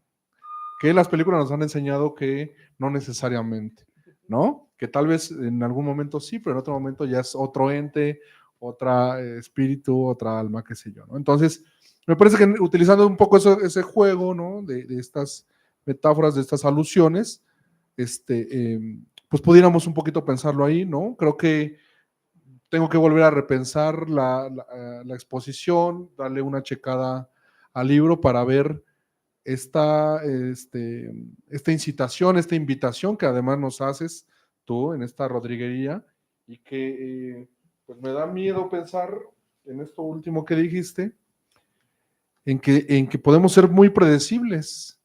Y si somos predecibles, pues ya no somos necesarios, ¿no? Eso pues me espanta justo, ¿no? Y que un poco es como la gran pregunta que se hacen muchas personas en muchos oficios, de que, ay, entonces la IA me va a reemplazar, ¿no? Y que entonces en respuesta que es un poco también el trabajo que hemos hecho con Rubén, con María, con todo el grupo, apelar a otro tipo de inteligencia, ¿no? A esos recovecos donde solo lo humano, ¿no? O no la máquina puede hacer esos ejercicios, ¿no? Y que entonces, si un poquito la respuesta está en la imaginación, en esas cuestiones de la fantasía como un revulsivo crítico, pues me parece como genial, ¿no? Entonces, hasta ahí mi comentario. Gracias. Mira, yo no sé si hoy Rodríguez utilizaría el mismo sistema visual para comunicar que utilizó en su momento. Fue importante en su momento, aunque no tuvo mayor éxito, o sea, inmediatamente pasó a las artes 70 años más tarde con Mallarmé y con la poesía concreta, pero no tiene vigencia cotidiana, digamos. No pasó al consenso colectivo. Y en la eficiencia de comunicación, lo que tenemos es lo que tenemos. O sea, por eso ni se me ocurrió utilizar el mecanismo visual de Rodríguez, porque me parecía que usarlo hoy sería un formalismo y no una ayuda de comunicación. Y pienso que él pensaría lo mismo. Todo este proyecto tuvo una larga evolución, porque empezó realmente con la consulta sobre una obra para mí, y una que fue interesante, que fue de Claude, fue el Diccionario del Poder. Y el título no es mío, es de la inteligencia artificial. Y lo que propuso la inteligencia artificial en ese momento, o Claude, mi amigo Claude, lo llamo, era hacer una edición de 100 diccionarios idénticos, o sea, una edición de 100, de un diccionario en donde estuvieran las palabras referidas al poder y su significado. No era un momento en que Simón Rodríguez estuviera en el panorama en ese momento. Y me interesó la idea, pero primero que era cara, y no me gustó por razones económicas, pero segundo que quedaría muy bien en una sala hacerlo, pero por razones museográficas, porque quedaría lindo, pero no por razones conceptuales. No hay por qué poner 100 libros idénticos si uno alcanza, y no hay por qué usar un libro para hacerlo, ¿no? Entonces desarrolló un diálogo que estaba en la muestra, tedioso para leer, pero era su contribución, era una obra en equipo. Y cuando enfrenté el problema, digo, sí, tengo razón, fascinante el comentario, bla, bla, bla. Y entonces generó otras alternativas. Y al final, la alternativa, digamos, negociada fue la que hice, de papeles en la pared con las definiciones. Y antes de llegar a la final, le dije, bueno, todo esto está muy bien, pero para mí una obra de arte tiene que tener un elemento poético para poder llamarla arte, y todavía me falta. Y era también nuevamente para ver dónde está el límite, ¿no? Y 2 segundos después me dije, bueno, podés hacer tac, tac, tac, tac, tac. Y una de las sugerencias fue la sopa. Y eso me volteó, y bueno, fue por ahí y está la sopa del poder. Pero no fue inmediato, ¿no? Y la conjunción con Simón fue la taza de café, o sea, el leerlo, y hice muestras sobre Simón Rodríguez previamente. Pero siempre que me obligaron a leer más, a estudiar las publicaciones más en detalle, y me sedujo cada vez más. Y entonces, pero este tipo, yo me gustaría conocerlo, o sea, es el único en la historia que me generó las ganas de enfrentarme a él personalmente, y no necesariamente para charlar importancia, sino humanamente, ¿no?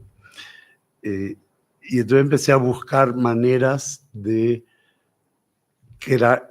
hacer eso con inteligencia artificial. Y no había manera.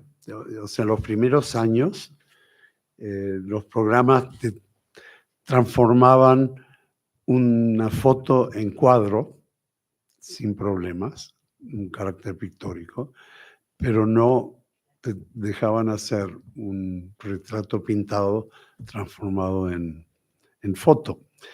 Y René Valencia, un fotógrafo artista de Guadalajara, amigo de Gerardo Lammers, que fue el curador, sí dijo que lo podía hacer y lo hizo. O sea, la foto que está en muestra es. Ahora el chat GPT-5, que incorpora Gemini, es mucho más sofisticado y puede hacerlo. Y la imagen de Simón Rodríguez, que estaba como emblema, fue justamente eso, un cuadro interpretado como fotografía. Y también me desconcertó porque no es meramente eso, sino ese cuadro refleja una persona, o sea, la mirada, la expresión facial, aparte de estar en época, es un interlocutor con el que te podés comunicar, o sea, mucho más de lo que puede ser generalmente un cuadro pintado o incluso una foto normal. O sea, para mí es una imagen impresionantemente aguda. Y por eso estoy tratando de convencer a María del Rayo de que la adopte como retrato oficial de Simón Rodríguez.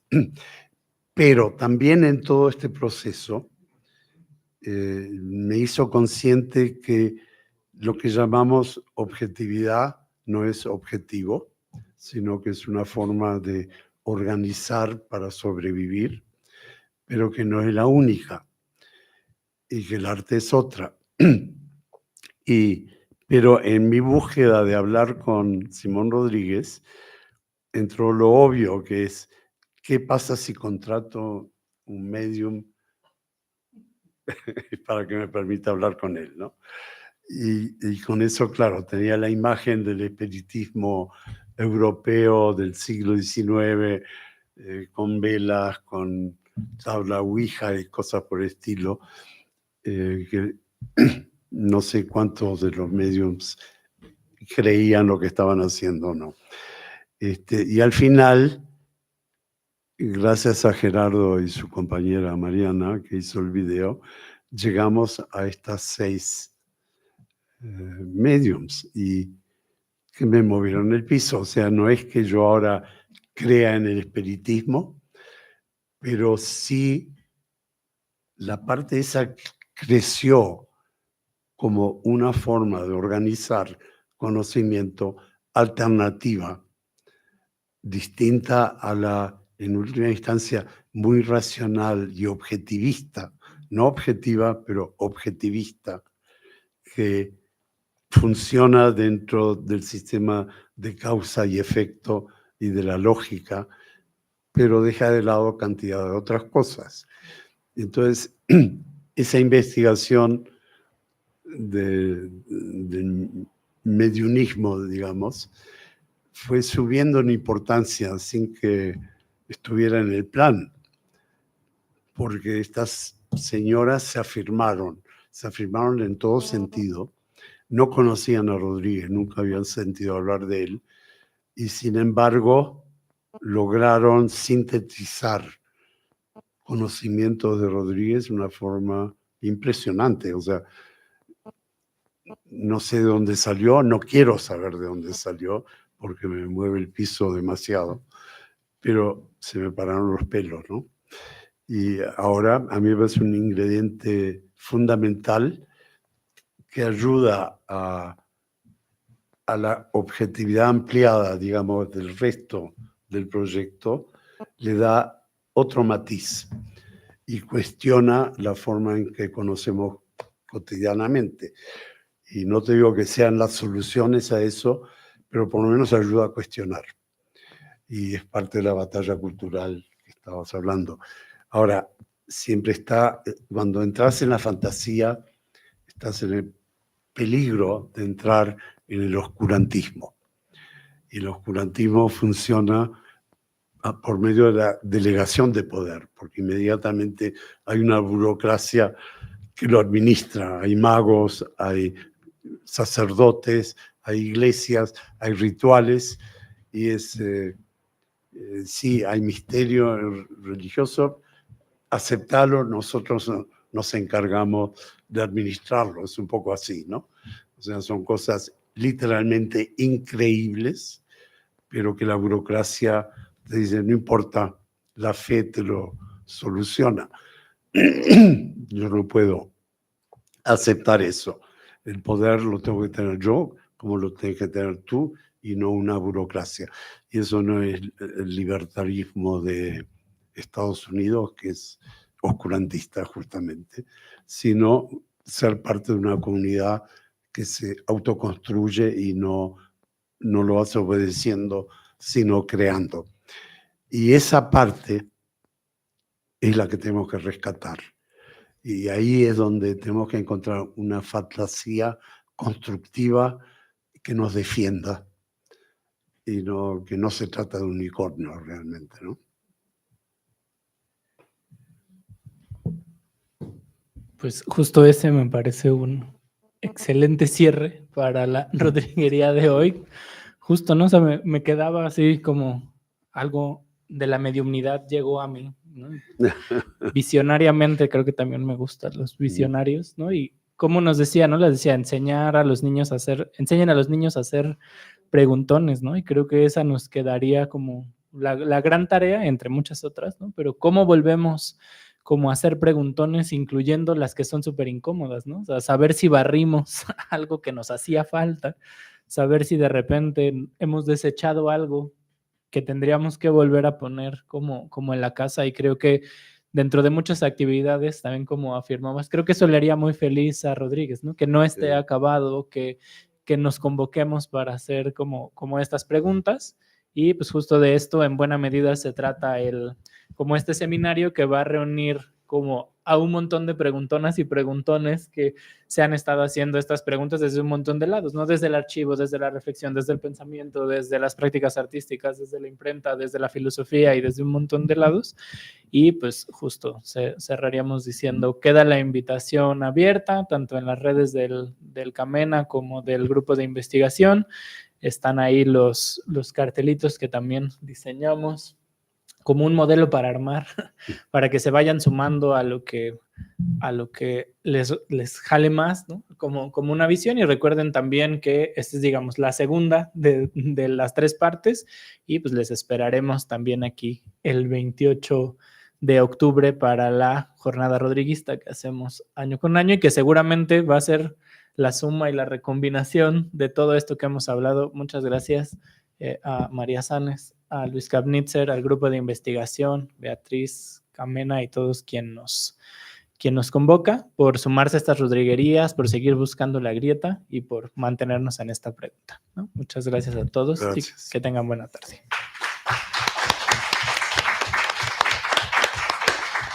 Thank you.